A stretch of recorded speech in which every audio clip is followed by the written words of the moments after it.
साल 2024 यूरोप एक बार फिर अशांति की लहरों से गुजर रहा था।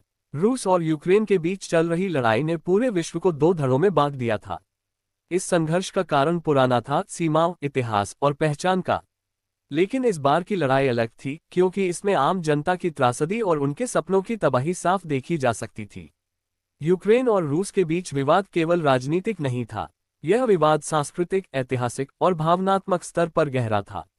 यूक्रेन, जो अपनी स्वतंत्रता और पहचान को बनाए रखना चाहता था, रूस के बढ़ते प्रभुत्व के खिलाफ खड़ा था। दूसरी ओर, रूस अपनी सीमाओं को सुरक्षित रखने और यूक्रेन को पश्चिमी देशों के प्रभाव से दूर रखने के लिए कदम उठा रहा था।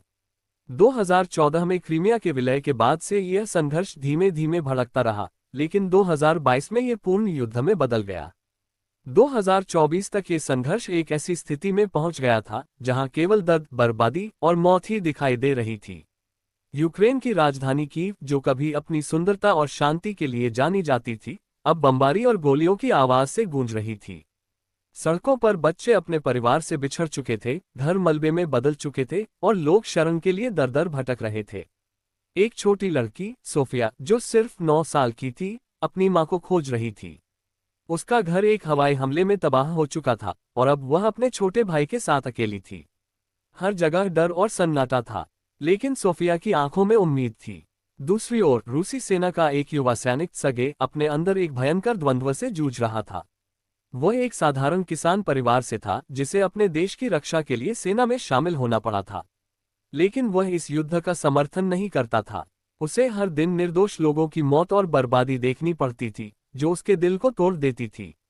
एक दिन सर्गेई को एक यूक्रेनी गांव में तलाशी अभियान पर भेजा गया। वहां उसने सोफिया और उसके भाई को मलबे के पास रोते हुए देखा। उनकी हालत देखकर सर्गेई का दिल पिघल गया। उसने अपने हथियार नीचे रख दिए और उन्हें सुरक्षित स्थान पर ले जाने का फैसला किया। युद्ध में दोनों ही पक्षों के सैनिक और नागरिक पीड़ित थे। यूक्रेनी सैनिक अपने देश की आजादी के लिए लड़ रहे थे, लेकिन उनके परिवार युद्ध की चपेट में थे। रूसी सैनिक, जो अपने नेताओं के आदेश का पालन कर रहे थे, खुद को एक अनचाहे युद्ध में फंसा हुआ पा रहे थे।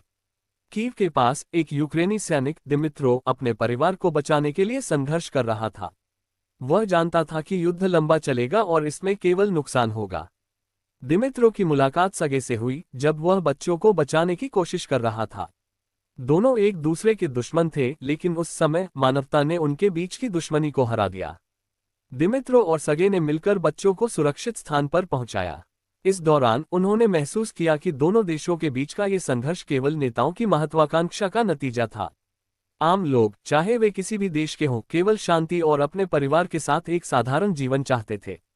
इन दोनों सैनिकों ने गुप्त रूप से युद्ध के खिलाफ आवाज उठाने का फैसला किया। उन्होंने दोनों पक्षों के सैनिकों को समझाने की कोशिश की कि यह लड़ाई बेवजह है और इसका अंत केवल बातचीत से हो सकता है। धीरे सर्गेई और दिमित्रो की पहल रंग लाने लगी। दोनों देशों के कुछ सैनिकों ने अपने हथियार डाल दिए और शांति की अपील की। इस पहल ने